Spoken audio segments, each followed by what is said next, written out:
12 Years is the story of a slave whose end is a mystery. There's a true American saga on screens this weekend. 12 Years a Slave tells the story of Solomon Northup. He was an African-American musician from New York, a free man, until he was kidnapped in Washington, D.C., and sold into slavery.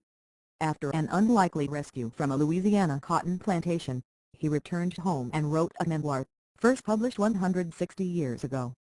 But the end of Northup's story is an unsolved mystery that has confounded historians for years. The story brought to life. Northup was drugged, kidnapped and sold into slavery not far from the National Mall in 1841. What is now the Federal Aviation Administration headquarters was once the site of a slave pen within the very shadow of the Capitol, as Northup described it in his book, which he dictated to writer David Wilson. Carol Wilson, no relation to David Wilson, a history professor at Maryland's Washington College, has studied hundreds of documented kidnappings of African Americans before the Civil War. She says Northup's story is unique. First of all, that he could spend over a decade in slavery and then still get out, but also that he wrote an account, and it's really one of the most valuable narratives of a slave that we have because he experienced slavery as a free person, she says. This kind of documentation is rare, says John Ridley, who wrote and produced the new film adaptation of 12 Years a Slave. Even though we think we've seen every slave narrative, the reality is that very few of these stories have really ever been told and brought to life, he says.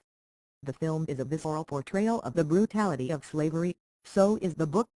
When he's being whipped, you feel it. When he triumphs over something, or pulls a fast one on his owner, you're there with him, too, says Clifford Brown, who teaches at Union College in New York and has co-authored the new biography Solomon Northup, the complete story of the author of 12 Years a Slave. He says Northup's return home in 1853 made headlines. His memoir was published later that year. His final request. After the book came out, Northup hit the lecture circuit, produced 2 unsuccessful stage plays about his experience and sued his kidnappers.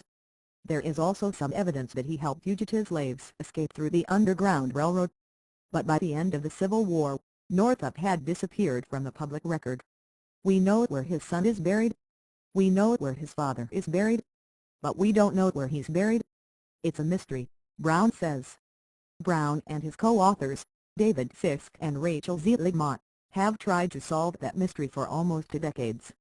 They've visited graveyards and combed through old death notices. They've even spoken with Northup's descendants, including Clayton Adams, Northup's great-great-great-grandson. Adams shared a copy of Northup's book with his wife, India, when they were dating. I told her, I have this one book here that was very interesting and based on a true story, he says. After a few days, Adams' wife finished the book, and then learned that she was dating one of the author's descendants. I think I was just in awe that I knew someone that could actually have their history documented, which unfortunately, a lot of African Americans don't have, India says. Adams says he wishes he knew how the story of Northup ended. It still is open. It's not closed, he says. Adams describes reading the last words of Northup's book as heartbreaking. I hope henceforward to lead an upright though lowly life, and rest at last in the churchyard where my father sleeps, Northup wrote. So after all of that ordeal, his last request in his book, the last line is that he just wished when he dies he could lay right next to the grave of his father, Adams says. He says the line still haunts him every time I read it or think about it.